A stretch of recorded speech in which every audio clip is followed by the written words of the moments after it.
Hello and welcome to the Build with Bear Workshop. My name is Pat Baer. I'm here to build a model kit and to hang out with all of you. I'm throwing the Bear Cave, the Lego, the Scythe, and the Tier 2 Blue emote. If you are currently a subscriber, you can reply with those emotes. If you're not yet a subscriber, you can say hi or use other people's emotes. Or this is an option that I put out there for everybody. This is a special limited time offer for me, your friend Pat. If you just want to be a lurker and not say anything, that's also okay. You can just lurk and not say shit. That's cool too. But I do love to hear from you. So do what you want to do. Do whatever you do what makes you happy. I'm Pat Baer. I'm a model kit builder, Lego builder, video game player, entertainer of a variety of degrees. If this is your first time here, or if you're watching the VOD later and you're like, I clicked on Makers and Crafting and I don't know what I'm gonna get. This is what you're getting. Aristophan is here. Welcome, Aristophan. Happy to have you here, as always, my friend. You're also like, Harold's here too. Welcome, Harold. Happy to have you here. And you're probably like, Dukemon. Pat, that's a Digimon. And yes, you're right. It is a Digimon. We are working on a Digimon tonight, a digital monster. Lashbrook is here. Hello, Lashbrook. Welcome. Digimon are cool. And we've built one before. This is our second Digimon kit. I'm excited to work on it. Also because you may have seen the photo when I was like promoting the stream and all that. So you may be aware that Dukemon, or Gallantmon, as he was in the dub at some point, we're going with Dukemon. Dukemon is a knight and looks badass, and so I'm excited to work on it.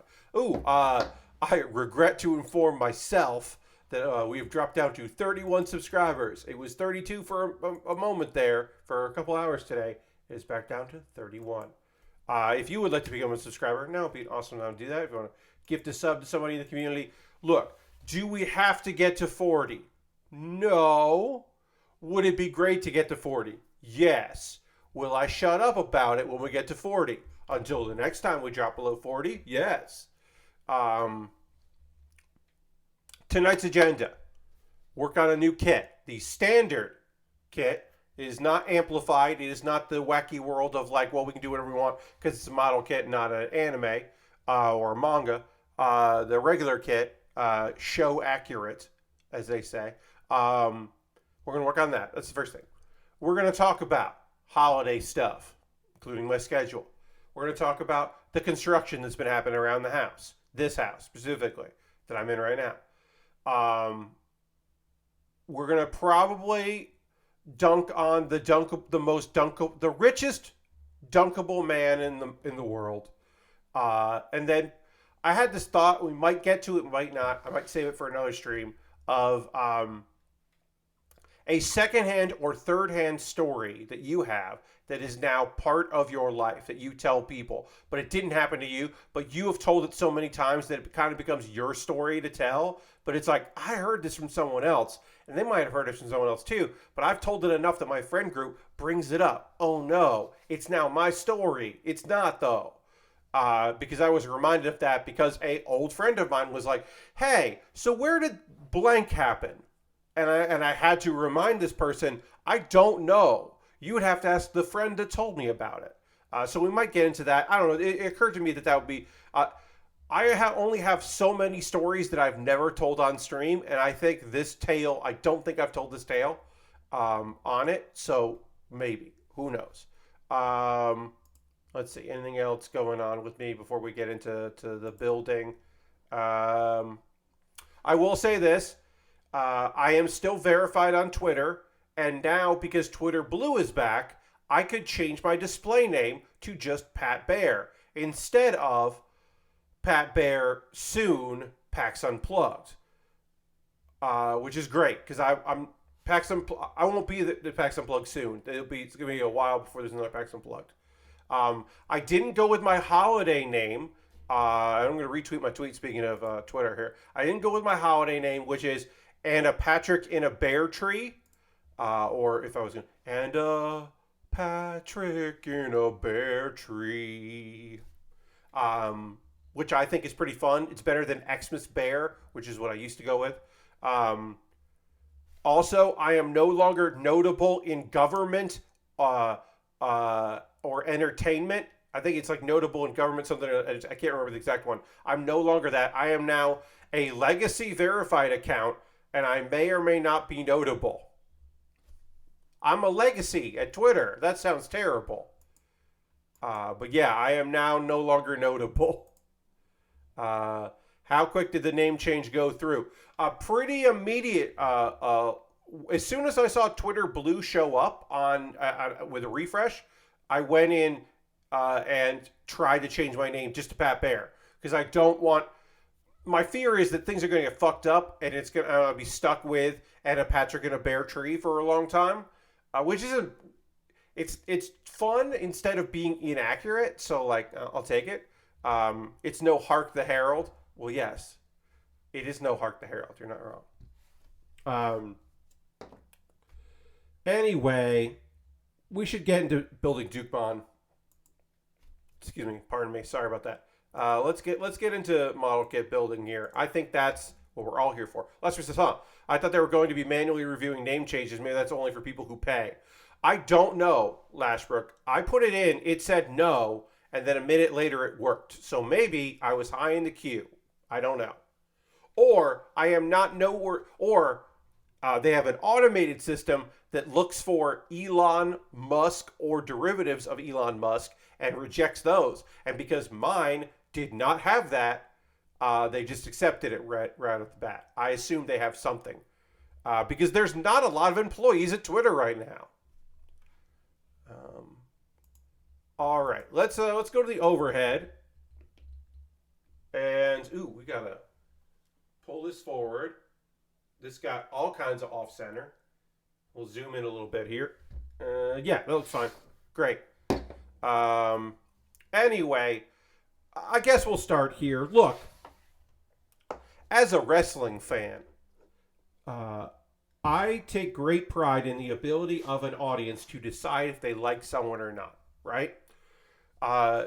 If you're not familiar, in wrestling, you got faces and heels, and you cheer the faces, the baby faces, the underdogs, the good guys, the good pals, and you boo the heels, the bad folks, the folks that cheat and aren't good.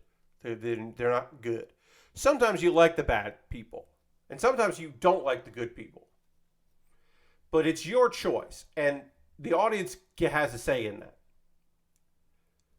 So, an audience who decided they were going to spend money, I would assume a lot of money to see Dave Chappelle, which, if you ask me, not really worth it right now, because a large portion of Dave Chappelle's act is just being mad that some people are sad about the mean things he says about them, which makes him say more mean things about it and be incredibly defensive about it.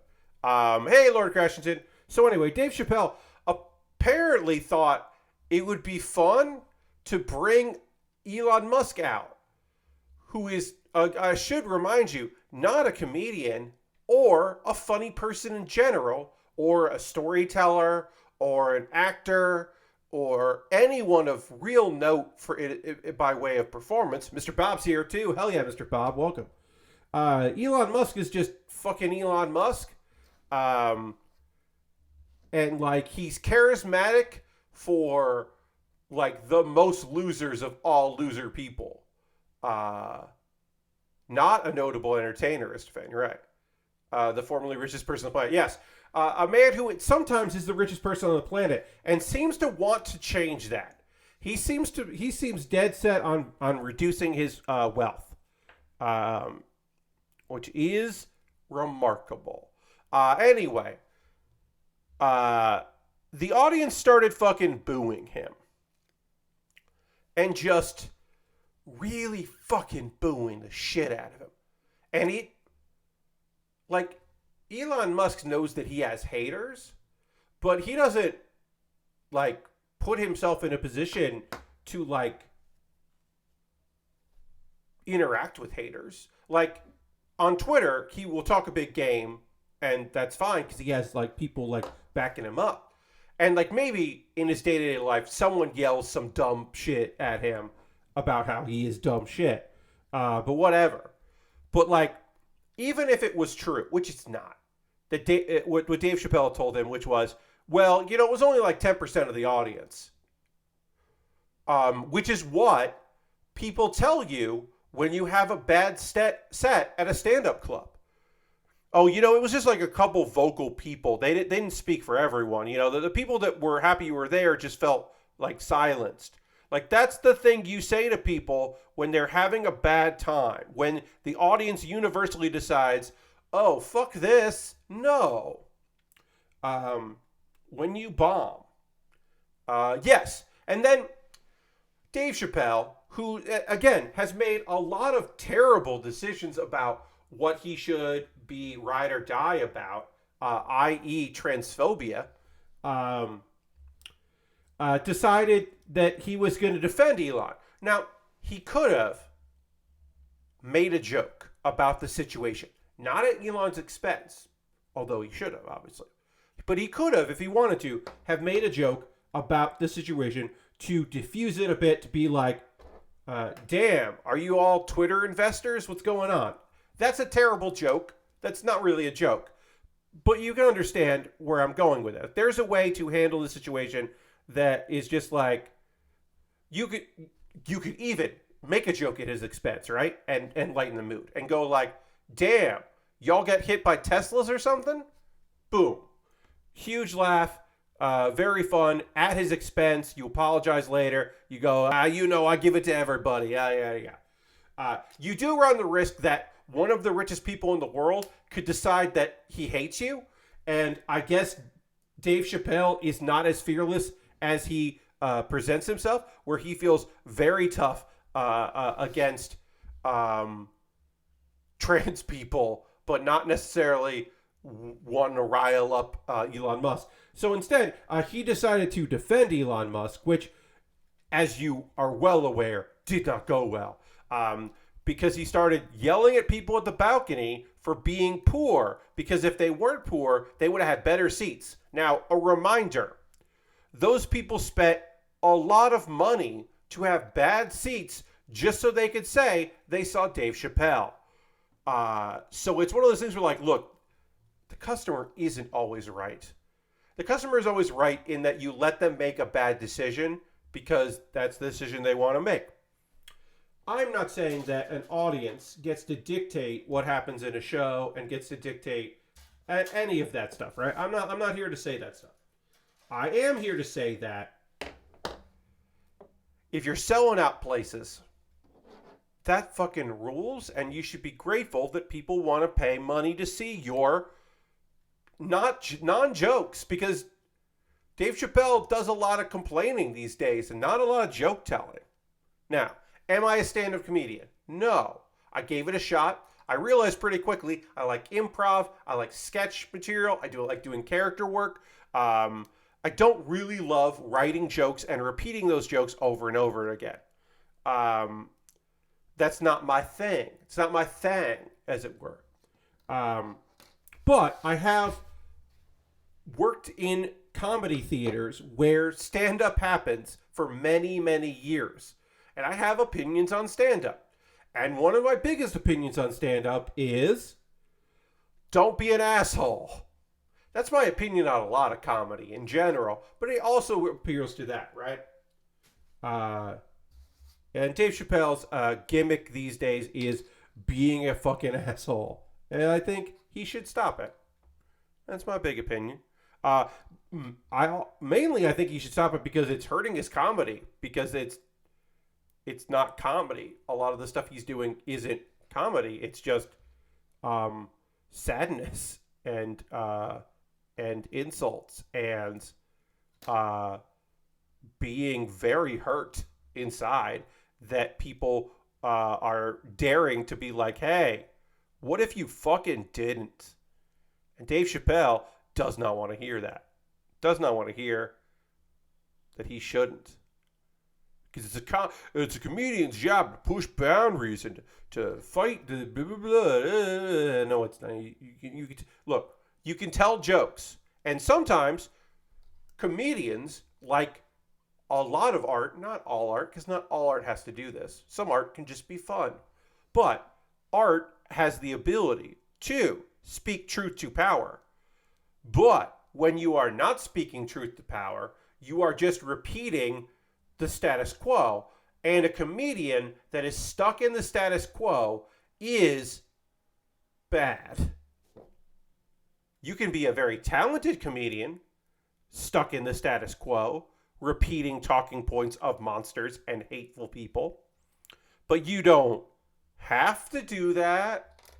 There are alternatives. Like, I was like, why isn't this working? I'm missing a step. During my rant, I realized that I need a piece that I did not have there. Which is very funny. Because I was like, why isn't this working? Oh, because I need a thing. Gotta put this thing here. Anyway, that's my rant. That's my, like, succinct rant about what's going on there. He'll never be funny. And here's the thing. Someday, he may have a good relationship with his daughter. Or any of his children. But specifically, I'm talking about his daughter, who is trans and hates him. Someday, he could have a good relationship with her. And that would be awesome. Because I like it when families get along. It's nice. So someday, he could end up in a good relationship. Hey, just another spicy, welcome. He could end up in a good relationship with his daughter. And that would be great. Also, I say that because I would like for all kids, all teens, all adults, but especially trans folks, I would like them to have good, supportive, loving relationships with their families. Because that's nice. And I want nice things for them. So we can hope for that. But at the same time, we can understand that it's so fucking predictable. Because Elon Musk has just an unbelievable case of divorced dad energy. I'm not the first to say this, obviously. But it's so obvious. It's unbelievably obvious how, like, his whole vibe is, the court system doesn't even let you talk if you're a guy. Like, that's his whole goddamn vibe of just like, well, it used to be my house. Now, apparently, it's David's house. Oh, David's so great. Yeah. Like, that's his whole energy.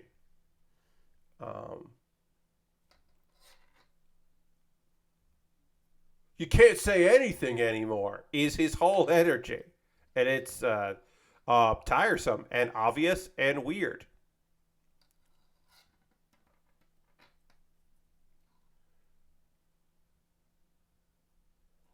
Anyway, enough on the man that we're talking about here. We don't need to spend more time with him. I'm panel lining as I go here because the mask that goes over Dukemon's face will make it a little harder to panel line these parts here, so I'm doing that now. I guess, should panel line his this whole piece back here. I guess I should do that. Just do it with a black. I'm using the usual colors.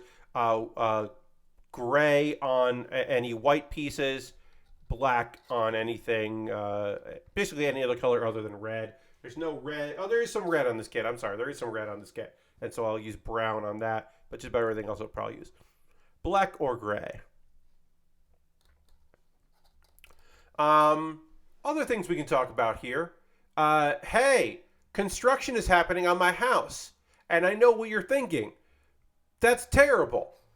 It is. You're right. But it's also awesome because it means that things are happening in this house that we really fucking needed to happen. And that's incredible. And I'm grateful that that's happening. So you may remember that last month there was water damage here in the house. And the house my folks have here. Water was coming up through the concrete in one location, seeping up into the house, coming out of a floorboard, and ruined the flooring in the living room. So we had to rip up all that flooring. In our house, it was a bamboo, like intercut bamboo stuff that kind of like locks in place. Um, that went from the dining room to the living room to the hallway here. We ripped up the living room because they had to take up the barrier. They had to find the leak. It was a pinhole leak. They had to find the leak and actually dig into the concrete foundation to find the leak. They found the leak. That was repaired. Had to dry everything. Had to puncture holes in the wall to make sure that they could dry. Originally cut a hole in the the laundry room because they thought that might be where the leak was coming from. That was not where the leak was coming from. And so we've had concrete in the living room ever since. And then today, work started. Got to get a whole new floor. We got to do a whole floor in the dining room because the dining room connects into the living room, connects to the hallway. So all of that, like the dining room, which was fine because it wasn't wet. That has to come up.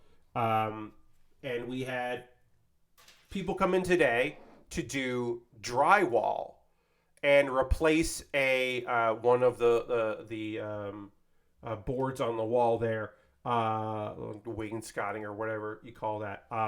That had to get replaced, and we had to get like some drywall put in and some walls patched and some stuff. And tomorrow, that's going to get painted. Now that it's been patched, those spots have been patched up. Now they can get painted, and then once that's done, the new floor can come in.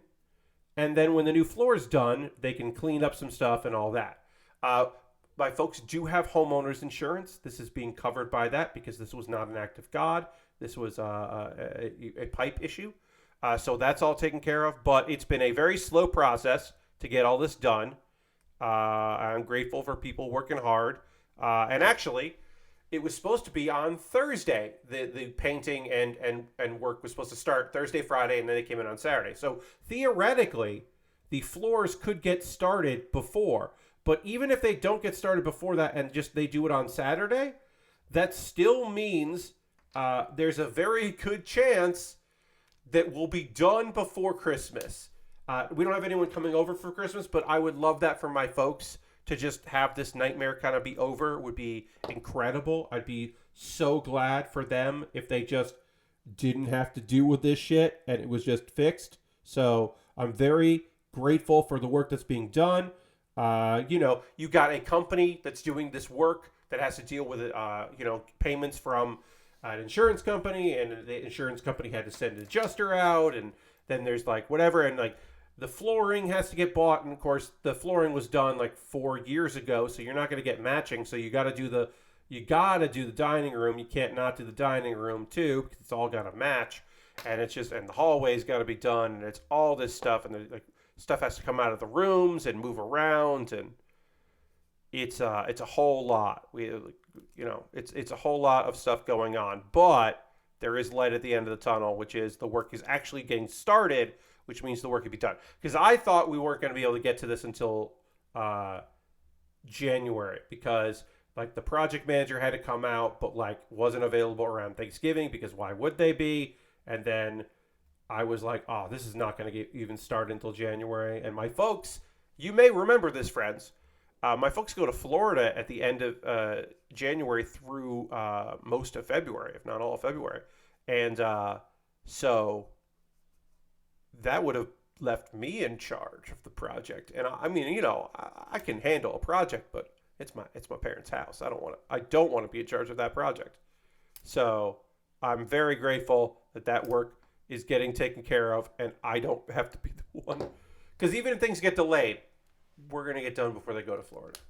And I want this house back in order. I want my mom to be able to walk around. I posted a photo on my Twitter of our Christmas tree this year. We have an artificial tree. It's an 11-foot tree because the ceilings are high in the living room. We're not setting that up because we didn't want to set up Christmas stuff and then have to take it down immediately.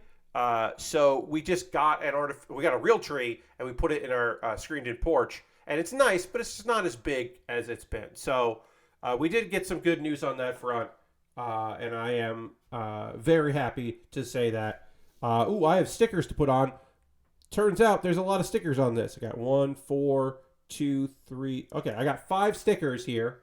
So between the eyes and all of this, there are 6 stickers, which is almost all of our stickers go on there. So I gotta do that.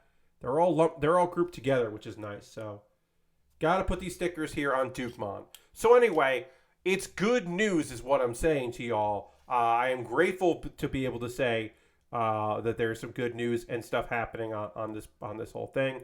It's very nice, because I was really afraid that we were going to be stuck without that for a while.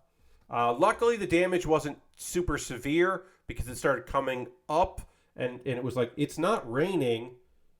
What's happening? We were able to figure out what was going on pretty easily, and start working towards solving those problems. So that's nice. So yeah, bad news is now good news. It's still working is still happening in the house, but it will hopefully be over in a reasonable time frame. All right, because this is a dark red, the indents that are here for the stickers are a little hard to see. So I'm just putting it underneath, like directly under the light instead of where you can see it for a little bit. But I'll bring it back here. But it is a little hard to see what I need to do here on our Dukemon. There we go. Also, these stickers are the same color as the head here to make the stickers bigger, which I appreciate, but it still means that sometimes I can't really see like where it's supposed to go. But I think that's right. It'll be fine. Like they're like black and gray stickers, but they have a border of red, so that way they line up here. They do look cool though. All right, and then we got 2 more here, and then I think we're good for a little. Well, there'll still be one on the chest, but it's a bigger sticker and it'll be easier to apply. All right. Because the helmet of Dukemon looks like a face of another Digimon. Because Digimon is wild, as you may know. If you're not super familiar with Digimon, I'm also not super familiar. I mean, I definitely watched some of Digimon. I'm not watching the new show or the newest show that came out not too long ago, but I am at least familiar with Digimon enough to know that like Digi-evolutions make no goddamn sense and just do whatever. Like you can have like a tiny friend that is like looks like it's wearing the skin of another Digimon, and then it can evolve into an angel with jean shorts on. I don't know. I don't know why. They don't know why either. It's just their fucking thing. It's just how they do. Does it make sense? No, but it's fine. Let it do what it's got to do. Oh, hell yeah. All right, we finished the head. Now let's work on the body. I don't know how long it's going to take. I assume that I will finish this kit on Thursday. That is my guess, that I will get some progress done here. Because we've got... good night, Harold. Thanks for stopping in. As always, my friend, I will talk to you soon.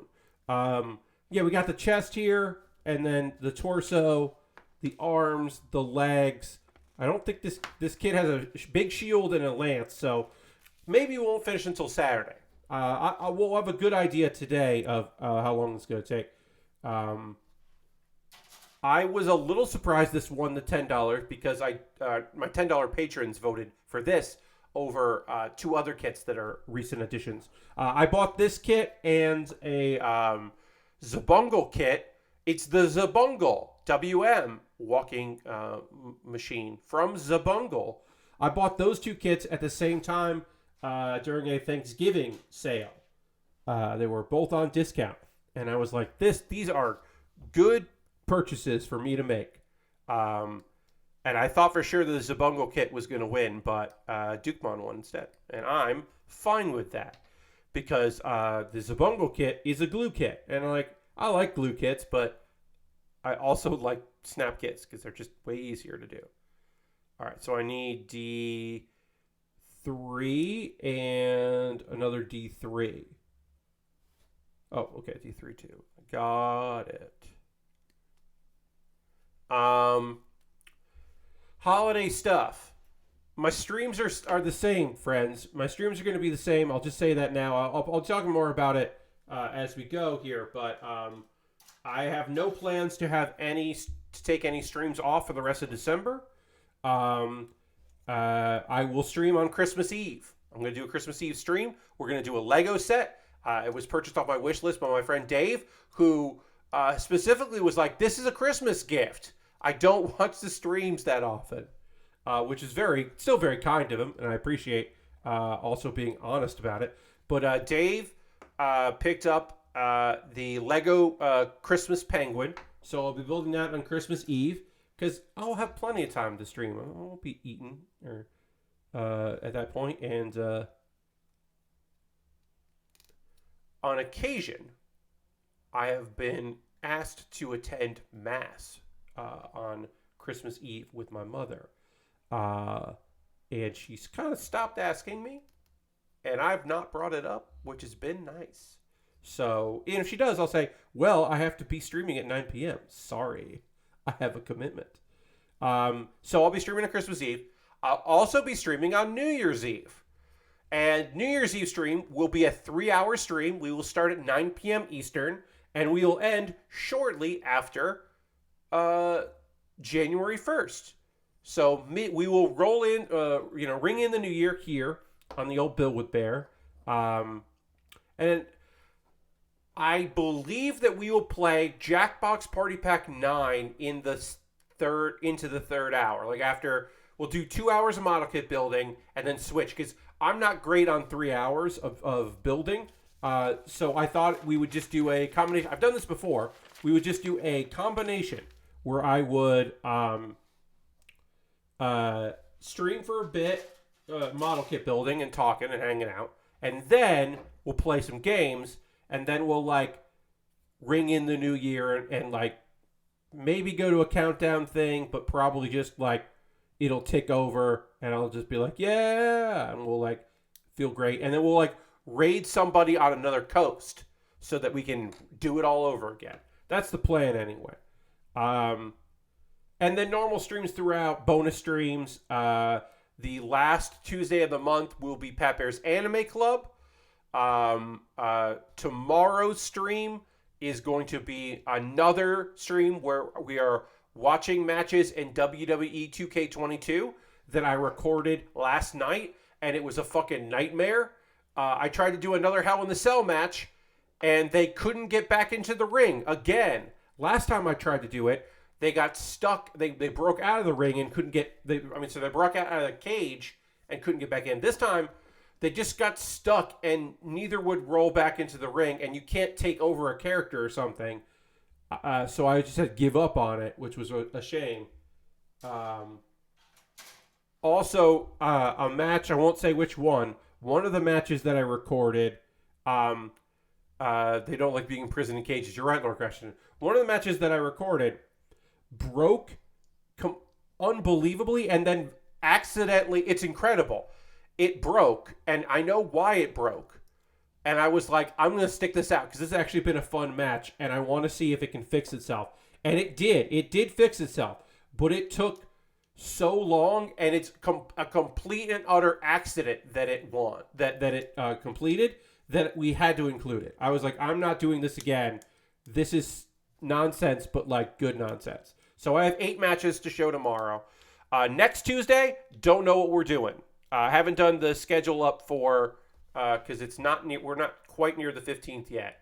Because the 15th is when, so I have till Thursday to decide. I don't know what I'm doing next Tuesday. It'll probably be Pokemon because I don't have any new games to play. And I also enjoy that. And I don't want to do, we're overdue for a Pat Watches Wrestling stream. It's been a little while. but I don't want to do the WWE 2K22 CPU versus CPU matches, and then the following week watching real wrestling. That feels like, even for me, too much wrestling on stream. So we won't do that. All right, so I'm going to pay, even though there's a sticker that goes here and there's a sticker that goes here, I'm going to panel line this first, and then we'll go there. So this is not white. This is a light gray, but it's so light a gray that we're using gray on it, because I think if I use black on this, it would be too much. Like, this is a gray marker on here, and it doesn't feel like it's overwhelming, but it's a strong marker. If I did black on this, I think it would be too much of a change. Like, it'd be too dramatic. So I am just using a gray marker on this gray. Occasionally I have a light pink or this light gray, and I still go with a gray marker because as I said, I think the black would be too much, and I just wanted I want it to be a little bit like comic book like, but not like manga. If that makes any sense. Let's see. So I think next week will be Pokemon Platinum Randomizer. I don't remember where we are in there. My Pokemon are leveled up. I think we're over leveled. We easily beat a gym leader. And then I think we figured out where we need to go, which is always a task for me in that game, because I never really remember. So I believe that'll be next week's stream. Will be that next Tuesday's stream. And then the last Tuesday of the month will be Pat Bear's Anime Club. You may be aware that today, Giant Bomb started their Game of the Year deliberation stuff. They are doing it in Towers Unite. They're saying it's the metaverse. They're not doing it in Meta's metaverse, but they're just saying that because some people immediately thought that they got involved with Facebook. And I was like, no, they're doing a bit. Come on. They're like, oh, it's in poor taste. And I'm like, oh, okay. I guess that's in poor taste for you. Okay. You can also just watch the version where they're not using avatars if you want. Anyway, they started their Game of the Year today, which means they're not doing guest lists. I talked about this on Saturday. They're not doing guest lists. I guess if you send them one, they'll do something with it. I don't know. I heard that, but I didn't read that anywhere. I just heard that they'll make it work or something. And it's a shame because, one, it's nice for me to have like a cool place to look. Being a friend of the site, even if I'm not super invested in Giant Bomb these days, I keep up what's going on. I watch stuff. I don't watch a lot of stuff live with them.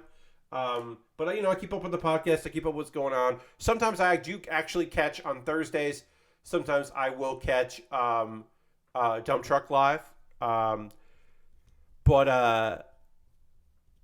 still happy to know what's going on with them. I still like all those people. Being a friend of the site at one point in my life meant a tremendous amount to me. It was validation for what I was doing. So I liked doing guest lists. I look forward to it. Last year, when like Alex wasn't there anymore, I was like, ooh, I wonder, if this is going to happen. And it did. And I was happy. I was happy to be asked again. Also, the last couple of years, I've just been recommending anime instead of video games because I don't play a lot of video games. I play a few video games a lot instead of a lot of video games. But I watch a ton of anime. And I was like, oh, I can talk about anime, huh? I was like, hey, do you mind? They're like, no, and they never changed their minds on it. I did ask Rory last year when I got invited to do the list. I was like, hey, I've been doing anime the past couple of years, and I want to keep doing that. That cool with you? And he was like, yes. I'm like, all right. I mean, if it's cool with you, I'm going to keep doing it then. All right, let's get this sticker on here. We got a front sticker and a back sticker. I should have done the back sticker once the head, or before I put the head on, but whatever. We'll get that working here. I need sticker number 7 and sticker number 8. This is sticker number 7. I'll be honest, there are so many guest lists, I stopped reading most of them. Yeah, Lashbrook, I understand that. When there's a plethora, like if it's somebody that you're like, oh, I didn't know that person even played video games. Or if you read it and you're like, oh, Lena Raine is just doing soundtracks. That's cool. Or like, something specific of like, oh, this is all free games on itch. Like those, I can totally understand why some people are like, I'm drawn to those more than I'm drawn to like, who else liked Tunic? Like, yeah, I totally get that. But the comments were always really good. Like, look, I don't know what people were saying in the Giant Bomb subreddit about my anime list because I don't go on Reddit for anything if I can help it. So I didn't read that, right? But my comments, the direct comments I got on my list were always really great. Sometimes it'd be like, oh, I'm surprised you didn't watch this. But most of the time it would be people being like, sold, or, oh shit, I gotta check that out, or like, that looked cool, but I didn't know anyone who watched it, or like, thank you for explaining why people like this and now I know why I don't. Like, great, that's fantastic. I think that is awesome that people would like do that. Like the idea that people watch some stuff because I said, positive things about it. It's one of the reasons why I talk about anime on these streams, is to give you recommendations of things to check out. Is it to kill time? A little bit. It helps. The idea that that it's something for me to talk about every stream is certainly helpful, because I can't talk about the video game. I can only tell you so much about Dukemon before I'm just out of things to say. So like, but I do want people to be like, okay, you talked about why you didn't like Akiba Maid War, but the things you said you didn't like about it sounded good to me, so now I'm watching it. Which is a message I got from someone from Saturday's stream. Somebody was just like, I don't know, Pat, that sounded pretty cool, so I'm watching it. It's great. And I was like, awesome. I did not enjoy it. That is not a show that I will be continuing to watch. But I am glad that you found something cool about it. Bad Gunpla just rated with a party of 20. Fuck yeah. What's up? Welcome, Bad Gunpla Squad. I hope you're excited about some good Plamo. First of all, just says, hey, I'm Pat Baer. I build model kits and Lego sets. Oh, it's a happy birthday raid? Ooh, welcome. And we talk about anime and video games and all kinds of stuff. Right now we're talking about the Game of the Year lists that go out on various video game websites, and how I used to be invited to do that, but this year I guess I'm not being invited to a particular site to do that. So I'm going to do my top 10 anime list next year on my own YouTube and my co-host. We'll go back to the overhead feed. FM23 Game of the Year. God, I know that's football. Damn it, Jason. I know you mean Football Manager 2023. I shouldn't know that. I should not know that FM stands for Football Manager. That is information I don't need. Damn it. That's just, hey, guess what? You know someone that reads your tweets. Congratulations. I am aware that you play Football Manager. Have I watched one of your streams where you play Football Manager? No, I haven't. But I do know Lashbrook. Yeah, Lashbrook is making a very fun joke about how it's 2023, so it hasn't actually come out yet. It's a good gag, Lashbrook. You almost had me. I was like, no, that I was about to explain. But yeah, I will have an. Here's the real thing. My anime list could come out this month if I wanted to.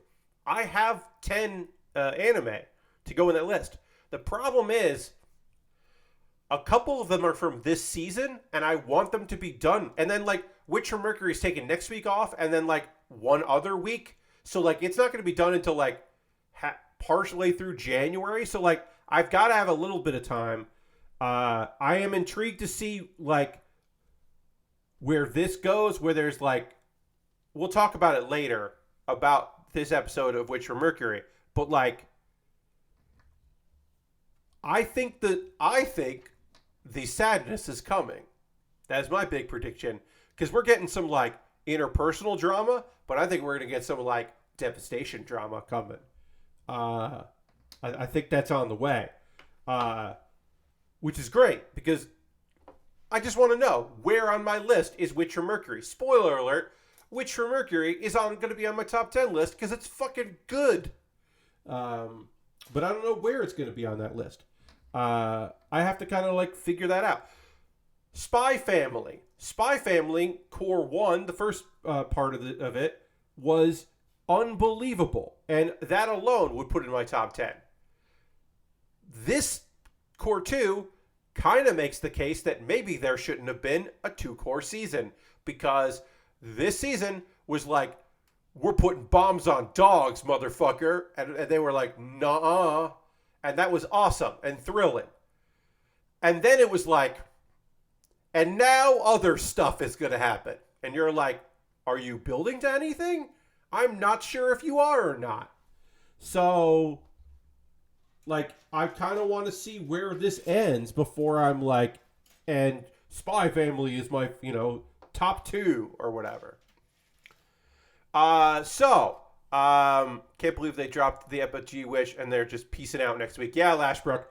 We got some delays coming because of Japanese holidays, because streaming does not care what day or what event is happening, but television very much cares what time of year it is and what day of the week it is. And it is an odd thing for streaming only folks to remember that anime cares about television ratings very much in Japan. So Bleach, I have not watched a single episode of this new season of Bleach. I have watched the opening and ending themes, which are good, and that is it. I do not have Hulu. I could get a Hulu. I could borrow a Hulu login if I wanted to. I could make it happen. The thing is that I have read all of Bleach, and I'm sure that some things are happening in this anime adaptation that will be good because the source material is done. But as someone that has read all of Bleach, I don't share the sentiment that, oh, well, if you liked the anime, you gotta read the manga. I don't know if you gotta read the manga. My hottest of all hot takes is,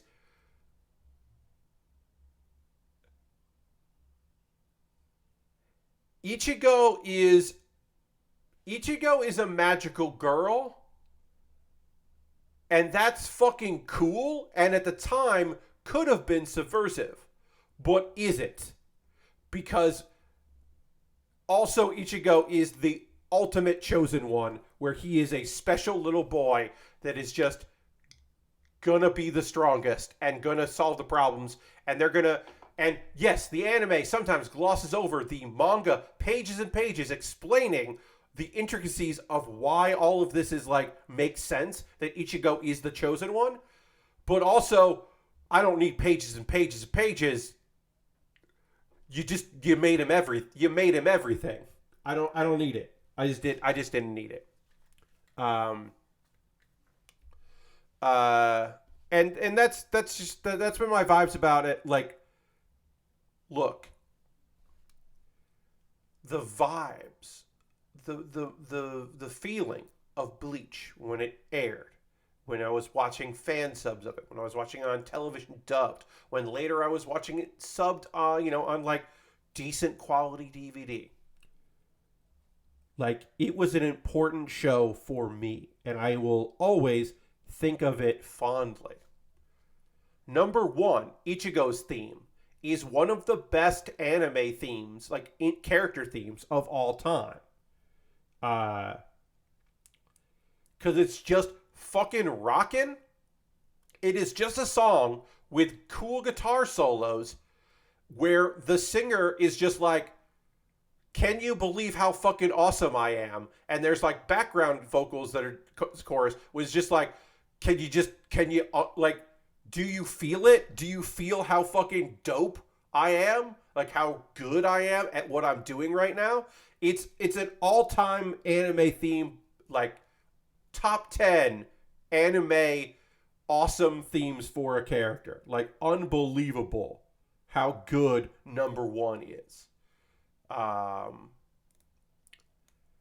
Good job of condensing and adding the missing bits that got skipped from the manga. Oh, nice. Look, the honest to God thing is, when it comes to anime that is not something that I am interested in, if it's good, I'm so psyched for people, right? Like, this is similar but different. This season of anime gave us a anime adaptation that is better than the manga. Bocchi the Rock is by far that is a show where I would say don't read the manga. The manga is like a 4-panel coma that is like kind of flippant about its own characters, and the anime makes me sad in a good way. Like, the anime adaptation is like unbelievably good. It is like unquestionably dope as hell. And it's like so cool that exists. Because I think a bad adaptation sucks for fans. I think people that have been like, if you've been waiting a long time for something and then it like isn't good, like Biscuit Hammer, Lucifer and Biscuit Hammer. Apparently people really like that manga, but that anime sucked ass, and it's a bummer for people that really like that manga to have like a bad anime adaptation. It's just like, it's awful to be like, this is, because then you have your friends that are like, this is the thing you've been telling me to read, and you're like, no, it's they did a bad job, but it's still good. You should still read it. It's just like, nah, you're never getting them. They looked at the art in Biscuit Hammer, and they were just like, no, dude, what are you watching? Like, I'm not watching it. I'm watching it because I like the manga. So the idea, hey, Jam just subscribed for 59 months. Let's hit the old applause there. Thank you, Jam, for using your Prime Gaming token. For that, let's throw the Bear Cave, the Lego, the Scythe, and if you're a Tier 2 subscriber, you get the blue emote. You get me as Super Saiyan God, Super Saiyan Pat. And then I can update. We're now at 32 subscribers. The goal is 40. The goal is always 40. We're always trying to get to that big 4-0. That's when I stop talking about it. But thank you very much, Jam. Yeah, I want anime adaptations to be good. I would love it. It's fucking great if Bleach rules, if they're doing a good job with this adaptation. I don't know if I can ever go back to Bleach. I think, and it's not even like the ups and downs of the anime adaptation and all that. It's just like, because I can watch some filler. I can watch some stuff knowing it's not going to go anywhere. I can do that. But it does suck when it's like you've been waiting a really long time, and then it's just like they just fucking drop the ball. It's just it's demoralizing. So I'm happy to hear that, even if I'm not gonna check it out. I'm always happy to hear that stuff is good. I want there to be lots of good anime. This has been an incredible year for anime. The summer season was kind of a lull. There was some good stuff in the summer, but nothing like exceptional. And that's great because the winter season was incredible and the spring season was incredible and this season is incredible. And that's fucking unheard of. I think the only fans that I'm like, I don't feel bad for are, I don't feel bad for the, no, you know what? I do. I do feel bad for Attack on Titan fans because your final season of Attack on Titan is going to take 3 years to finish. And I do feel bad for you that the last season is broken up into 3 parts and they didn't tell you that ever. You knew that one season wasn't going to be enough to finish the story, and they were like, nope, this is the final season, this is the final season. They never said part 1, 2, and 3. And it's going to take 3 years to finish Attack on Titan. And I do feel bad for Attack on Titan fans. Even if I said I don't, I actually really do feel bad for you.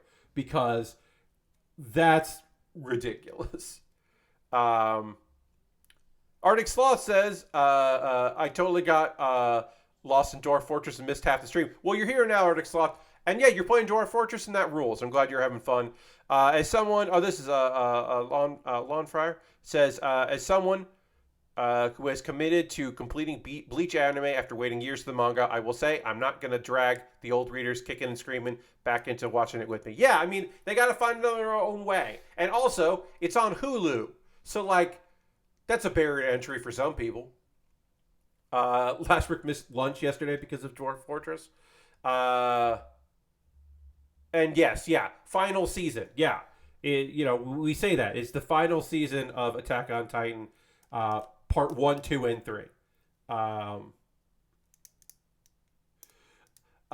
Also, Attack on Titan suffers a little bit from Food Wars, where the manga readers were like, hey, don't, like, yeah, it's the last season is starting for the anime only people. Don't get your hopes up, because the last season, like the last arc in Food Wars isn't good. And so the manga readers knew that you were going to get like, ugh. So like it came out in 2020 and got delayed because of the pandemic. So it like some episodes came out and then it stopped. And the next season it started up again and they restarted the episodes and then continued and like re-aired the episodes because TV is important to Japan. And a lot of people were just like stuck, like desperately waiting for those final episodes of a season that was not good. That whole season didn't need to happen because season 4, or fourth plate as they called it, ended so strongly. It wrapped up and they were like, no, we've got to introduce a shitty character and really bring all this stuff home and we need a season that explains why all of these weirdos got accepted into our prestigious food school. A thing that no one ever gave a shit about.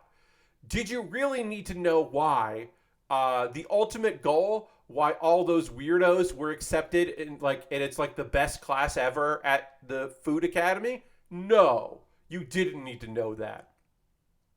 Because the guy who tried to take over the school failed, and that's it. Like, it was fine. They didn't need to do that season. But there's manga material, so you gotta make it an anime.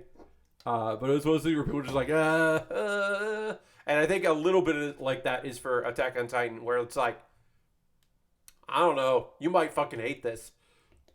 Unless they drastically change it. So we're done with excuse me. Sorry, we're done with the head. We're done with the chest here. We are now going to take a pause for the cause. If you are new to the old Build-A-Bear, what's going to happen right now is, I'm going to do this real quick. I'm going to talk to you about ways you can support the channel. This is my pause for the cause. It's like radio or like public television. Hey, Xandra, welcome. Throw some emotes in for Xandra, or my emotes, because Xandra made all 4 of them. Xandra is my very talented avatar artist. Made all the emotes. 3 emotes that look like me, and 1 that is just my logo. So yeah, I'm doing the pause for the cause. I'm going to talk about ways you can support the channel. All the things I'm about to say here are optional. You don't have to do any of this stuff. But if you would like to, I would love it. And it will be great. I will keep this brief. I will plug some stuff that I've done on YouTube lately. I will give you ways to financially support what I do here. And then we'll get back to building and we'll talk about some anime and a manga that I have been watching, or reading. The manga I've been reading, the anime I've been watching. We already did it for Cinder, but yeah, you can throw the Bear Cave, the Lego, the Scythe, and the Tier 2 blue emote if you are a Tier 2 subscriber. Because that's the emotes you get for subscribing, and that's like one of the better reasons to become a subscriber. You don't see ads, pre-roll ads, or anything like that, and you're supporting me through the service you're already watching on. Subscribing is the easiest way to support what I do here. $5 a month, or your Prime Gaming token. We had Jam use their Prime Gaming token because you have Amazon Prime linked with your Twitch. You get that token. You can use it on me. Gifting a sub is another thing you can do. Aristofan is the top of the gift sub leaderboard. We are currently at 32 subscribers. The goal is to hit 40. If you would like to gift a sub to somebody in the community anonymously or take credit for it, you could join the gift sub leaderboard with credit. If you do it anonymous, it doesn't show up as anonymous. And then also bits and coins. The top of that is Lord Crashington gave some bits. Bits and coins are always appreciated, as well as subscriptions through the Twitch service. Those are ways to support what I do here. They're not the only ways. Because I am a content creator on the internet, I have a Patreon, patreon.com/PatBaer. There's a $1, $3, $5, and $10 tier. There are different rewards for the different tiers. So take a look at that, see if that's something you'd like to support. And you get different things like the $10 tier voted on what I build next, what I'm building right now, which is this, Dukemon. The $5 tier gets video stuff early. The $3 tier, once a month, gets to vote on what I do the second Tuesday of the month, which is tomorrow. So the reason I'm playing WWE 2K22 is because that won the poll. And the $1 tier gets a Q&A video and like some promotion, and that's just like a tip. Because I've done it long enough that they allow me to have a $1 tier. Because other new Patreons can't do that. When you set up a Patreon, you got to have a better minimum. Anyway, I also have a YouTube channel, youtube.com/PatBaer. I got a membership over there. You can join that. If you join that, you will get a video tomorrow that everybody else gets on Wednesday. So you get it a day early, which is fun. And that's another way to support what I do here.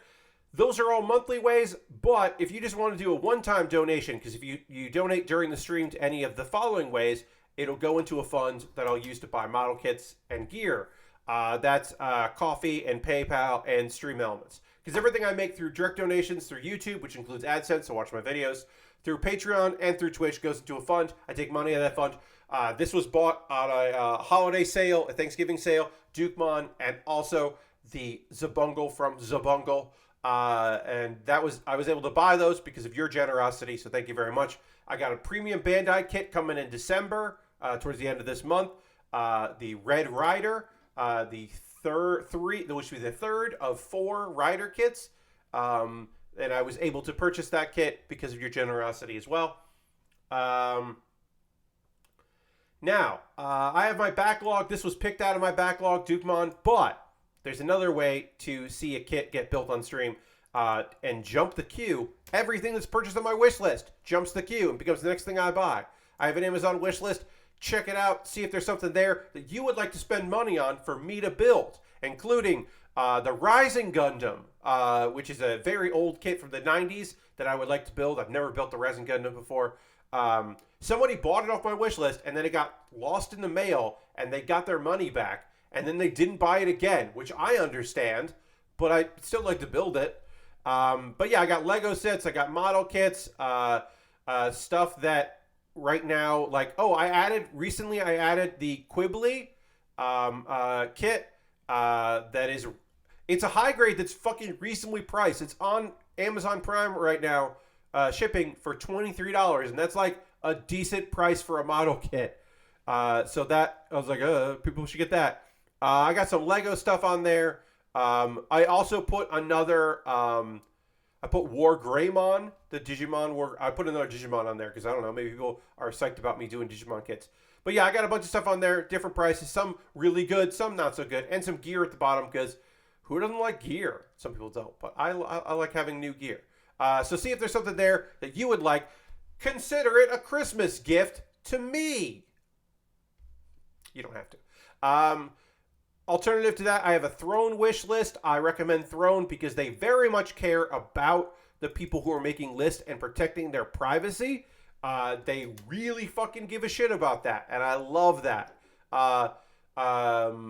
So there's a few things in there. It's much more curated list, a lot of gift cards, and like somebody requested, you can make requests, and somebody requested expensive lights that I put on there, and they didn't buy them, and I also totally understand that. But I was still like, I don't know, it doesn't hurt me. Eventually, I'll take those lights off the list. And then the final thing you do is you can buy a gift card to USA Gundam Store. Then send me a DM on Twitter, because my DMs are open, with that gift card code, and I will buy something from USA Gundam Store and treat it like you bought it off Amazon or Throne. I make a video about the thing you bought. It jumps the queue. That's the deal. Let's see. You want to support me? We're getting real close to getting back to building, friends. Thank you. You want to support me for free? Join my Discord. I post build photos at the end of every stream. People post stuff they're working on. People post stuff they think I'd like to see in general, which is nice. A couple video links for you to check out.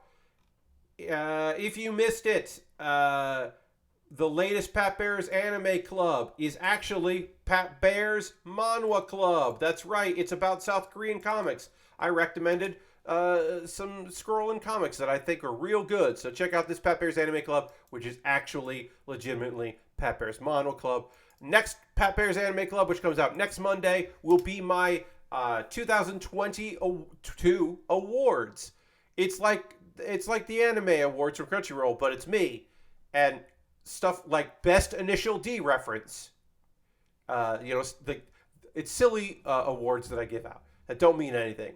And then Do You Remembaer is an ongoing video series where every week I hastily do some research about a topic that I'm interested in and then try to remember everything I can from the article I read on Wikipedia and film it. I've been doing this every Wednesday for a year. I started the first Wednesday in January, and I will be doing it until the last Wednesday of January. This one was about Edwin Hubble, because I fucking didn't know that the Hubble telescope was named after an astronomer named Edwin Hubble, and I feel weird that I didn't know that, but I didn't. And now I know a little bit about him. The one that's going up this Wednesday is a Christmas-themed one, and there'll be another one, Christmas-themed one after that. And then the final one will be... It's pretty obvious what I'm going to do for the very last Do You Remembaer, but I won't say it out loud. But it's pretty... I think you could probably guess what the last one will be. A hastily researched topic on. And then a tease, next year, 2023, the very first Wednesday in January, I have a new video series debuting. My new series will be, it will be performance-based. It will be slightly, at very least, memorized. And it will be something that I'm excited to do. I'm excited about it. I came up with the idea first and then had to name it instead of coming up with a name like Do You Remembaer and then going, well, what is Do You Remembaer? In this case, I was like, I want to do this next year. Okay, now I need a name. And it took a very long time before I came up with a name, and I finally did come up with a pun name that involves my last name. So I'm excited about that because almost all of them have done that. Backgrounded characters did not have a Pat Baer pun, but every other one has had it. Best of Baer really isn't a pun, but you know what I mean. Hey, we just got a sub for Electronica, sub with Prime for 16 months. Let's hit the applause there. Thank you so much for renewing your subscription with Prime. 16 months is a whole lot of months, and I thank you very much for that. We can throw the emotes in the chat. Thank you for that very, very much. And we're also now at 33 subscribers. I'm going to go update this to 33. We are 7 away from hitting our goal of 40, which would be great. And then I would stop talking about it for a month. All right, so we're going to talk about some manga. We're going to talk about some anime.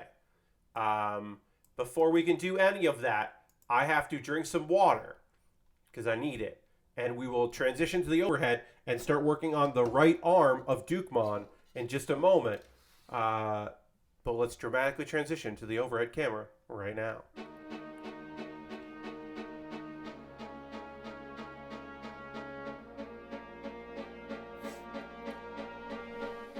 All right. Thank you very much for joining me in this endeavor. Okay, so we're going to talk about some manga, and then we'll talk about some anime. So, Xandra, if you start a brand new Patreon, if you are a new Patreon person, they have a minimum, and the minimum is I believe $3, maybe $2. But folks that have a $1 tier can keep that grandfathered in. They don't want you to have a $1 because their processing cut isn't good on $1. So they don't want you to do that anymore. They really don't want, they want, yeah. So if you ever got rid of it, they wouldn't let you add it back in later. That is their way. They really hate that $1. Yep. Because the exchange rates and all kinds of things. They don't want you to have the $1 tier. Which is why I'll never get rid of it. But if you're ever big enough on Patreon to have a meeting with anyone for Patreon, one of the immediate things they'll tell you is get rid of that tier. You will lose people that don't want to think about not giving you $1 and more than $1, but you will do better on the processing fees. But that's only if you have a certain threshold of supporters. So I will never get rid of that because I don't want people to ever think about, hey, I should stop helping out Pat. I don't want to give them the chance. If they want to take the chance, if they want to go away, they're welcome to it. But if anyone's ever on the fence about continuing to support me, and the thing that keeps them doing goes, oh, it's just $1. This is $12 a year. More power to them. We're working on the arm here. We're going to work on the right arm first, so we'll start getting that stuff together. And we're going to talk. It's Manga Monday, everybody. So let's talk about some manga.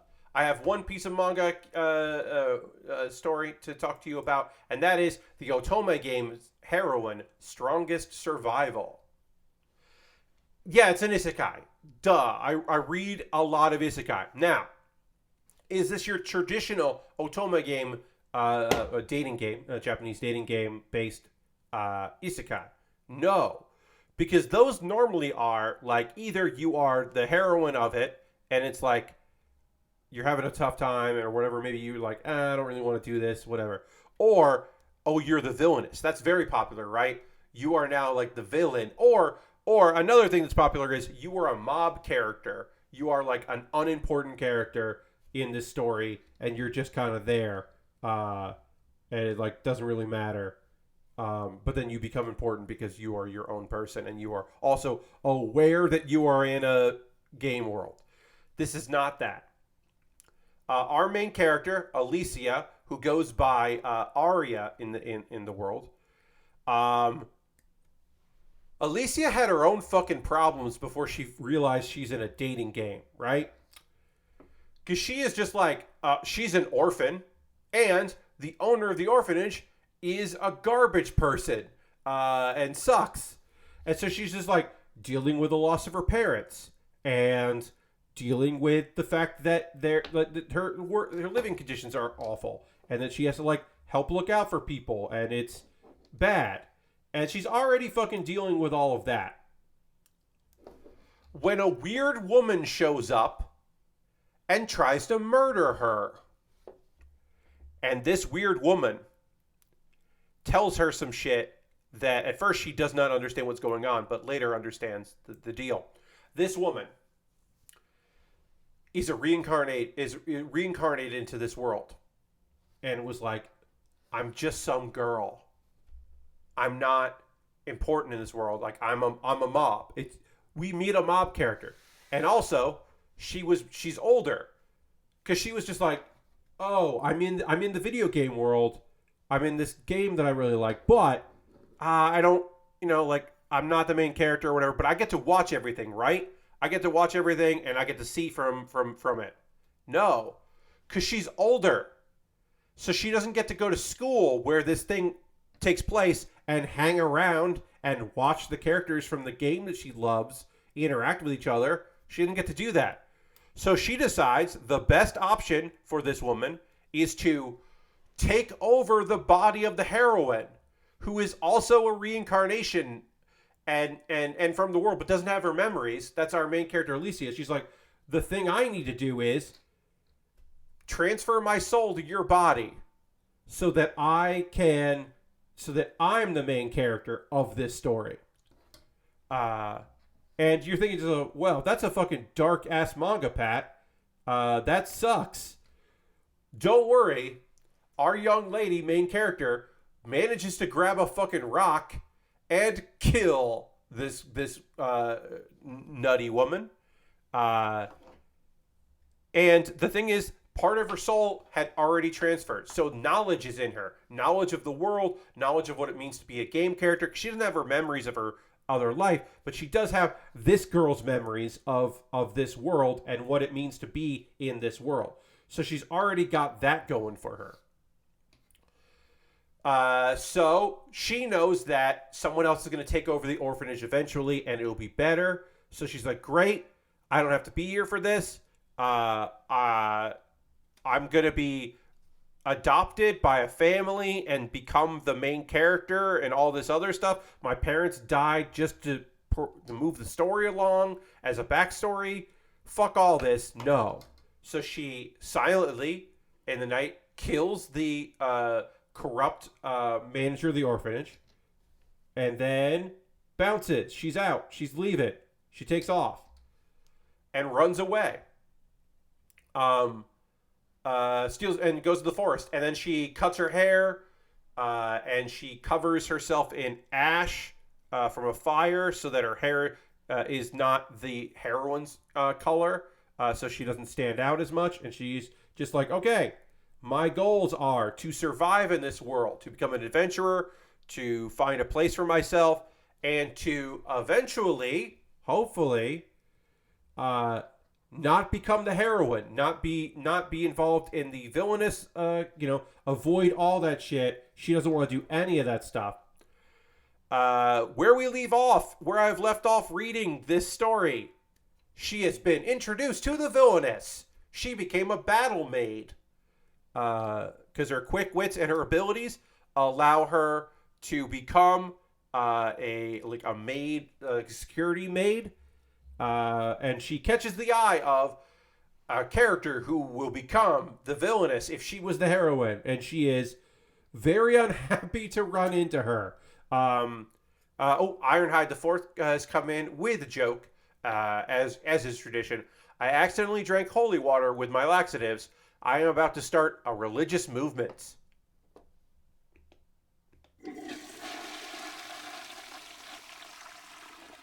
I didn't think the joke was bad. It's just I have a toilet sound effect, and you made a toilet joke, so I gotta be me.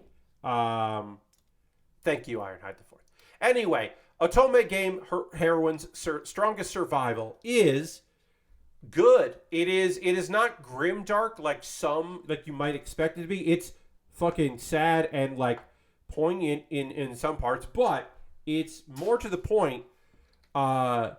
Kind of realistic in like, hey, how does a fucking child survive out in the woods as just an adventurer and trying to, like, who can you trust? And like, where do you go with things? Who can you believe in? And who's looking out for you? And then who is like full of shit? And also like, can you actually like, if this is a world based on a dating game, can you avoid your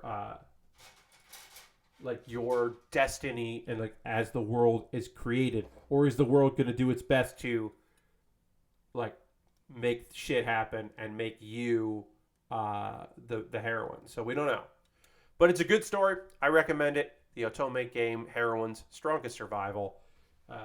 It's a good manga. Now let's talk about Mobile Suit Gundam, The Witch from Mercury, which is our first of 3 anime to talk about tonight. That's right, it's anime talk time. Witch from Mercury, we're no episode next week, so this is our cliffhanger of sorts. But it's the complicated. So like, look, Mobile Suit Gundam has some stuff going on with it, right? Witch from Mercury. It has character stuff. A young lady, Soletta, just trying to like fit in and like make friends and like maybe kind of come to terms with what romance is and all of that. Finding a sense of belong. There is the the politics, the inner wars between companies, the tech wars, you might say, and then there's also terrifyingly awesome and also terrifyingly terrifying mobile suits. Beautiful music in it, awesome art animation, just fucking fantastic top to bottom. Cool as shit. Show. So there's a lot going on there. The parts where it's the intrigue of like, I'm hiring an assassin to kill you and I'm going to try a hostile takeover of your thing. I like that shit. I don't love that shit. You know what I mean? We jumped ahead two months. Morine is like promoting the company, but like kind of distancing yourself from Suletta. And so Suletta's like, I know that like we got thrust together from circumstance, but like, I don't know. I thought there was something else going on there, and so she's bummed about it because Suletta like wants to have friends and wants to like be a complete person and needs some assurances of that, and is not getting those assurances from Miorine. But also, hey, remember the smugglers that were smuggling her out at the beginning of the series? The reason why these two characters are intertwined the way they are? Apparently, they are actually agents of the Space Assembly League. And they were sent to observe Gundam development. And what's the easiest way to observe Gundam development? Get hired to work at the Gundam company. So they're all there now, doing their thing. Gotta do shoulder here. All right, so we'll get this all together, and then we'll panel line it. I'm going to try to get this shoulder piece to actually stay in. That'll hopefully work. So let's get this all connected, and then we'll panel line it and be done with an arm here. We got to get the shoulder and the hand done. We'll do the shoulder first, and then we'll do the hand. A2. So that's all that. Also should mention there's a new clone, and Soleil's just like, no, I'm kind of like not into this. And is it because of Morne? Is it because of she senses that this is like another clone? We don't know, but it doesn't work. Anyway. Also, Ghoul, a character who I have gone from being like, oh, this typical shitty dude at like the shitty, like, he's not the villain of the piece. He's a stumbling block bully on the way to the villain of the piece. Who's gone from like, I'm the main character of my own story to I'm the supporting character in your story, and I guess I'm into that now. Like, he just gets into being a part of the crew. He got fucking kidnapped. Which is bad. By the mercenary group, Dawn of Fold. Which has been hired to do some assassinations. And it's a cliffhanger. And we're taking a week off. And honestly, like, look, I don't want bad things to happen to some of these characters in general.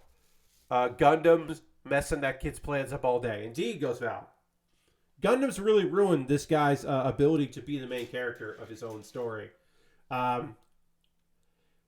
If Ghoul is like our first casualty, like that's gonna be that'll be interesting. If that's the road they decide to go, is just like the ultimate sacrifice from Ghoul. It'll be like, all right, I mean, okay, I guess. I don't know. I feel more bad than I'm leaning on, but not a lot more bad is what I'm saying. Beast Tamer. Guess what? There's another Beast Tamer, the show about a nice guy who is really good at what he does, which is have contracts with beasts, mythical beasts.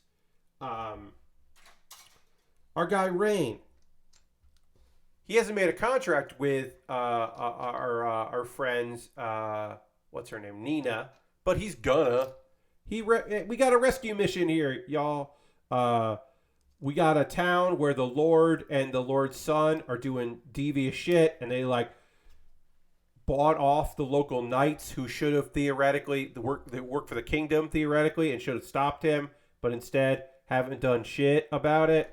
And then some of the knights were like, "We're gonna stand up to what's going on here. We need your help." So now they're just whipping ass, which is fun. Let's see. Yeah. Nina is a demigod. She is a three-tailed fox. And normally they'd be treated with respect, but instead she was kidnapped by a shitty dude. What's his name? Edgar. Garbage man named Edgar. He sucks. Anyway. They whoop some ass. Everybody's fighting. It's real good. It's very funny because they're like holding back this group, just kicking all their asses. And then the hostages get freed by the fairy twins, which is great. But we know from a previous episode that the shitty hero who hates Rain and is jealous of Rain has given it. He got from a mysterious person an evil ring, and he was like, give this ring to, use this ring in your revenge. We found out who that evil person is at the end of this episode, but we didn't know for a while. But we definitely knew that ring was bad news.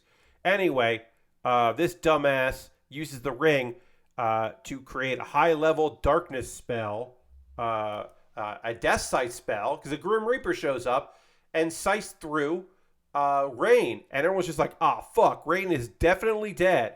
And the hero laughs and then disappears and doesn't wait around to find out Rain's not fucking dead. Don't worry about it. Because when he makes contracts with ultimate species, like the Dragonoid and the Cat God, he gets some powers. He got super strength. He got abundance of magic. When he made a deal with the fairies, he got mana control. He can control the power that he has way easier. But he made a contract with two people, so he should have gotten two abilities, and he hadn't. But he did get another ability, which is, I'm going to look up the name they use, status effect nullification. So insta-death spells don't work on him, and also status effect spells like poison don't work on him. So Rain is even stronger than he was before, and it's ridiculous how strong this dude is. He's just real strong. Anyway, hey, guess what? The evil ring that he should never have used, that Edgar shouldn't have used, forms a massive cocoon around him, which is bad because it was an evil ring, dumbass. And then a demon resurrects.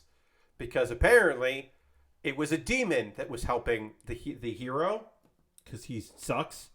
And now a demon is out, and that's bad news. I should also say about this episode of Beast Tamer is that for the first time, it took till episode 11 of 12, by the way. It took to episode 11 before we got our very first scene full of CGI. Because there were a bunch of knights fighting, and the knights were done in CGI. So even though I hate the addition of CGI in a digital show, I understand in this situation why it happened there. It wasn't that egregious. They've done monsters that have not been CGI, which has been great. So I understand it. I don't like it, but I know why it has become the standard in a lot of series, including action series like this that, don't end up taking a week off or something. Like, I understand it. Shit's hard out there. But I don't think it looks good. And I think it's dating all these shows, and it will never age well. But I do understand why it happens. So I'm not excusing it, but I get it. That's Beast Tamer. It's a very easy... Look. I assume they're gonna fight that demon and beat that demon in the next episode. We're actually, at this point, I should point this out, as someone that reads the manga, we're now caught up to the manga because it's really based on a light novel. So I don't know how this fight turns out because we haven't gotten there in the manga yet. It's a weird thing that we're at that point. where we have passed the manga, and we're just now in full light novel territory. So I kind of know what's happening, but I don't really know where it's going to go with it. I'm just going to look ahead here. How does this... Doesn't want you to put it all together until it's... Okay, yeah, so I can do that. Great.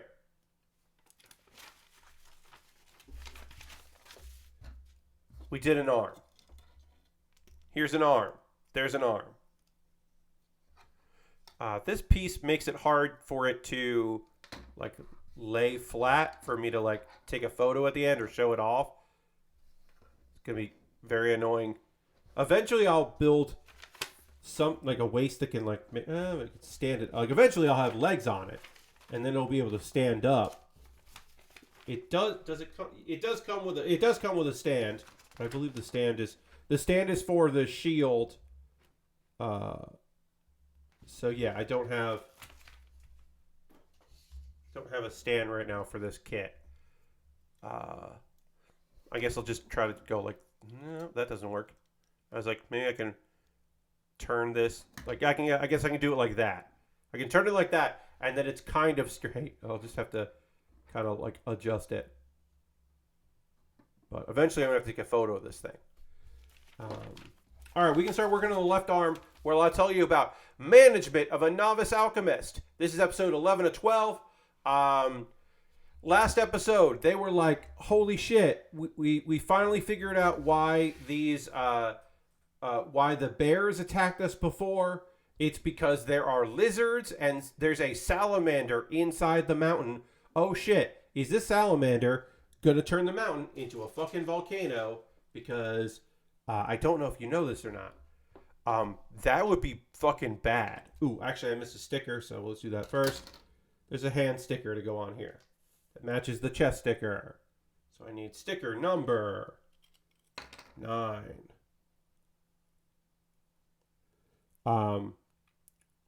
So yeah, they're just like, we gotta take care of this, and the her instructor, Olivia, who's her trainer, and her teacher, is like, I totally agree with you. You just can't leave that salamander hanging out. Because if the volcano erupts, then like everything's gonna get fucked, including all the ingredients they need for their alchemy. Anyway, they're like, okay, let's make some heat-proof equipment and some ice weapons, and let's get some friends, and like, hey, you know all those people that owe you money because you helped them out? Time to call in favors. And like, you know, montage wise, let's get this shit done. Let's like figure this stuff out and get everything together and make all this work. So we get that, and then they head out, and then there's so many goddamn more lizards, and things are already shifting around, and this shit is definitely a fucking volcano. The stuff they did not want to happen is happening. So best thing they can do is go and fight. So Iris and Kate distract the salamander with ice weapons. And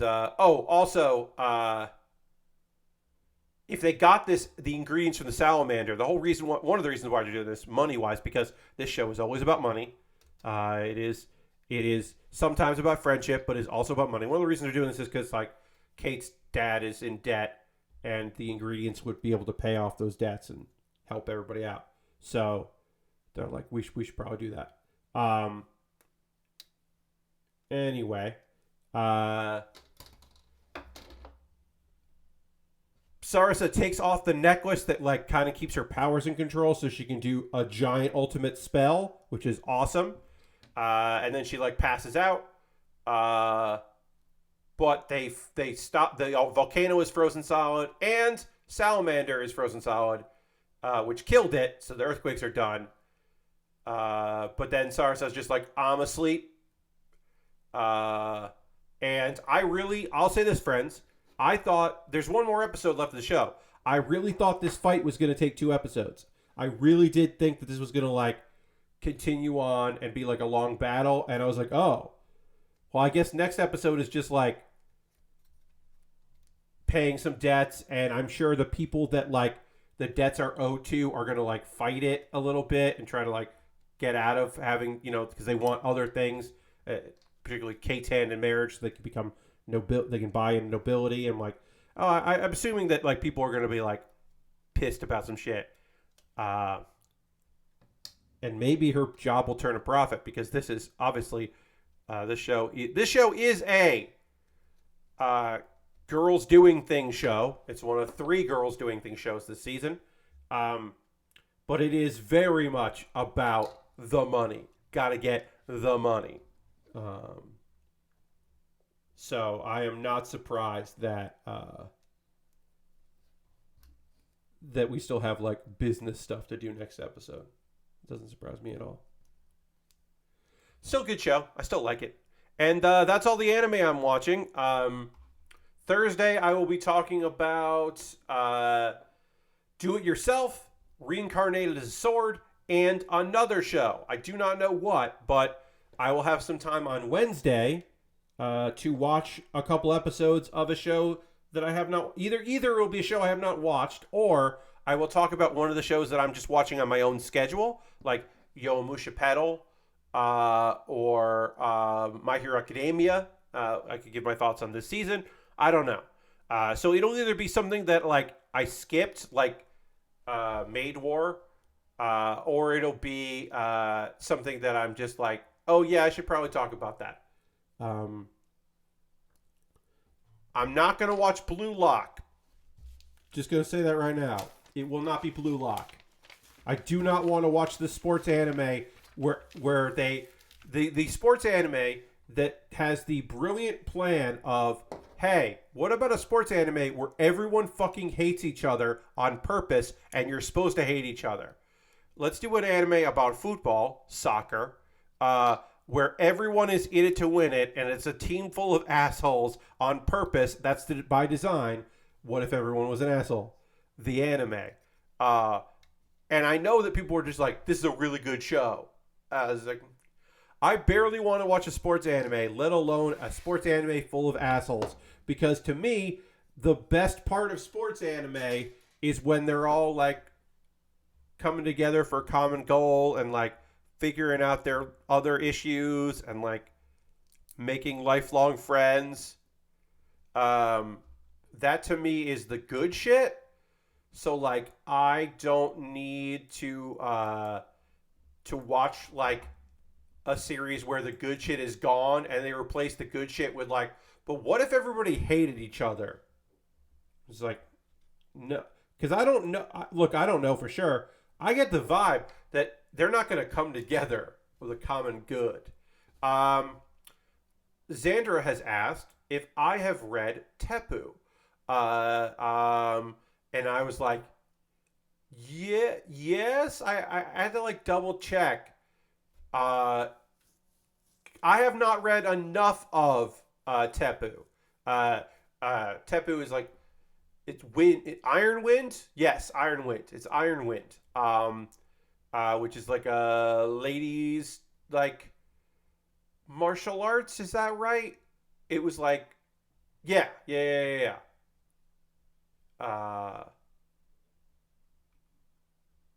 it's like a MMA thing. Yes. High school ladies MMA. I was like, is that the volleyball one? No. But she's a volleyball player that then meets a cool lady and is like, oh shit, this is the first thing I'm not great at. I'm going to get very good at MMA so I can fight you because I've already decided that that's a thing that I need to do. That hey, I found my new goal and it's whooping your ass. Or be good enough to like fight you for real. I have not read enough of that, Xandra. I'll be honest. It is on my list. I can tell you about a manhwa I stopped reading, everybody. It was another like what's the name of it? Yeah, it's a small plucky kid with no talent but who works hard versus tall, naturally talented girl with bad attitude. But the tall girl is the protagonist. Ooh. Nice. I do like that. That is, yeah, is the talented person who's like, what's up with this upstart? What was the name of this thing that I am not that I started reading and I'm stopping because it was not what I expected to be. Uh,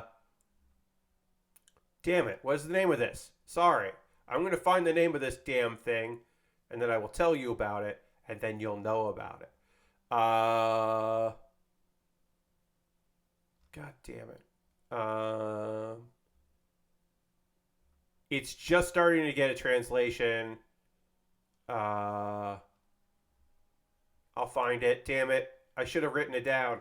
I had it on my list of things to talk about because I started reading it as it came out. But then I was like, oh, Past Life Returner. That's the name of it. It's got a very generic name. You may understand why I didn't remember what it was. Past Life Returner is a manhwa, South Korean comic, that is basically just like, the basic gist of it is, hey, I died, but I had an item that allowed me to travel back in time. And the premise is basically like, hey, when all of the fucking shit went wrong in the world and the dungeons opened, the first people that became awakeners and got all this power changed the world. And some of them fucking sucked ass and should not have had the powers they had and were garbage people. And humanity kind of had to like deal with these catastrophes, but also deal with these assholes who should not have been given the power they were given. So that is kind of like, that is what the anime or the manhwa is dealing with. And you're like, cool. So like, he's young, and he awakens. He's the first person to awaken, so he gets some bonus abilities because he awakened before the catastrophe, right? So he's going to figure this stuff out, and he's going to train and grow and do all this stuff, and that's cool. And he gets to jump forward in time. So not only do we get a time dash, which is very convenient, he gets a time dash. It's very, very convenient for him. So he doesn't like have to like go through his adolescence again. And he's going to do all this stuff. And then there's like, right now, at least 11, maybe 12 chapters of it are just about him manipulating the global stock market. Because he needs a lot of money, because when dungeons show up, he needs to train in one of the dungeons, so he needs to buy the land around the dungeon so that no one else can use it. So his big plan is, I'm going to make a lot of money knowing what I remember from the past and like working against it and amass a fortune. And also a guy that was one of my allies in this, I can contact him and like become friends with him now, or partners with him now. So when things go to shit, he'll be on my side even earlier. And so much of this fucking thing is about this 14-year-old. Like, there's a fucking moment where he's like, we catch him after he has beaten up the bullies and being like, I don't care what you do, just leave me alone. Stop getting in my way. We don't see him beat up the high school bullies. We do see page after page after page of him making negotiations via an adult to like amass a fortune and like win one over on whoever. And it's just like, oh, I don't give a shit about any of this. I want to see him fight monsters. What is this? So, suffice to say, I am not super fucking thrilled with this particular manhwa, and I have stopped reading it. Maybe eventually I'll pick it up, because like once they get to like him, like I want to know, because I don't know. Is he gonna kill people that like in the future would fuck around? Like, is he gonna try to find these people and kill them before they awakened? Is he morally opposed to that? Or is he going to, like, be there when the world goes to shit and, like, immediately try to fuck with these people? I don't know. There's also, like, a teacher that is, like, pre-awakened, that, like, she knows she needs to be close to him, but she doesn't know why. And that didn't happen in his past life. And he's like, this is a variable I have not considered. I had not considered that me awakening would draw the attention of people that haven't awakened yet. What do I do with this information? So there's like some stuff that's really cool about it. But for the most part, it's a lot of like fucking over hedge funds, which is, don't get me wrong, cool as shit. We love that here. We love that on the Build with Baer workshop. Fucking around and making life difficult for hedge funds. We love that here. But it's an action manhwa that spends a whole lot of time dealing with like money in a way that I was very surprised by and fairly annoyed with. All right, let's panel line this, and then we'll say we'll probably close things off once we do some paneling here. We've got some time here to hear from you, friends. What are you playing? What are you watching? If there's an anime you're really enjoying, or a TV show, if you're like, oh, Pat, White Lotus, I can't believe it. Or if you're like, playing some games and you're just like, I found my new game of the year, and it's it's Dwarf Fortress, not Dungeon Fortress. It's Dwarf Fortress for Steam. Holy shit, I can't believe I'm playing this. Finally. Let me know. Let me know what you're playing, what you're watching. If you are reading some people's games of the year lists already. Oops, pardon me. Sorry. 1 second here. And you are like, I need to check out this. I'm playing some itch games that people are recommending. I watched Norwegian kaiju movie Troll. Troll is a fun movie. You're not wrong, Lord Crashington. Troll is very fun. I'm glad you enjoyed it. I'm playing the game of first-time home buyers, says Arctic Sloth. Wow. Hell yeah, Arctic Sloth. Just closing the house today, so I'm getting utilities and other various things sorted before the move. Well, Arctic Sloth, I hope you get to spend your first Christmas in your new home. Or at the very least, you get to ring in the new year in your new home. But congratulations. That fucking kicks ass.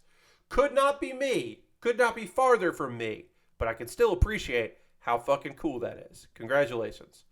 I'd never heard of White Lotus until today, and now it's already the second time I've had it mentioned. John says, second year in the new home, feels good, and congrats. Hell yeah, yeah. I mean, anything is possible, as they say. But that rules. I'm very happy for you. Yeah, Lashbrook. I feel like I had like a couple friends who really liked White Lotus, but weren't like saying the name of it for a while, and then eventually people just started saying the name of the show instead of being like vague about it, and then people be like, "What fucking show are you talking about? Like, what is this?" But now people are talking about it because of the finale. I caught up on DIY, great show, and I like, I know it's for the story, but I can't help but laugh at the idea those businesses wouldn't already have a new stockpile of pallets to get rid of. Yes, Lashbrook. The idea that you need, like, that they were like, oh no, the businesses ran out of materials to give us. What are we going to do? It's just like, wait a little while for more weird materials to show up. I think part of it could be explained away of like, they have a deadline. And also they're teens that like a bad thing happened to them. And they don't quite know how to deal with that. So, you can explain it away. But yes, it is kind of silly. They're just like, yeah, you can just ask businesses again. They'll have more materials to hand over. DIY is just a cute show. Just really like it. It's just got fun vibes to it. I think the art style looks inexpensive, and it's fine that it looks inexpensive because it has a DIY vibe to it. And I don't know if we would get a show like that if it had to look gorgeous. So I'm totally fine with it being a little cheap looking if it means that we get it, because it's just a lovely little show. And then we got our friends, our next door neighbor friends, like coming together, hopefully working things out. Oh, lovely. You'll love to see it. Friendship. Also, Lashbrook, finished Kamen Rider Black Sun. It was very gory. It has a choice of an ending, but overall I liked it. I have not seen Black Sun. I have only seen a couple Kamen Rider series. If you like Kamen Rider, you may enjoy part of tomorrow night's stream, because we are done with tonight's stream. We got a lot of. We're fucking finishing this kit on Thursday. There's no question, because we got a lot of this kit done tonight. So we're gonna wrap things up. We are gonna raid. That is how we end every stream. Is we're gonna find someone cool, because we got raided tonight, and the least we could do is pass along the love by going and finding somebody else doing cool shit out there. But while I'm figuring out who we're gonna raid tonight, reminder that tomorrow, please come and check out the stream. I will be doing another WWE 2K22 stream. As John says, we always end with a raid. So yeah, we're going to WWE 2K22 CPU versus CPU matches. They're a nightmare to set up. I recorded them all in advance. And one of those characters may just be Kamen Rider related. I have 8 matches, 14 wrestlers that are created, that are from pop culture and animation, and anime, lots of anime, video games, stuff like that, all those things. And 2 actual wrestlers that are in the game, because I like comparing them. And also, one of the people I picked turned out, we'll talk about tomorrow, but the creator wrestler people are garbage when they made one of those characters. But you won't see him, but we'll talk about him. Anyway, we're going to raid Mary Kish, because it's Monday, and we almost always raid Mary Kish on a Monday. So we're going to do that. So feel free to come along on the stream. I hope you enjoy the rest of your evening. I hope you look forward to coming along on this raid. Since we got raided, we got to spread the love, share the love, and go on a raid too. I'll be back tomorrow night, 9 p.m. Eastern, for CPU versus CPU matches with live commentary done by me.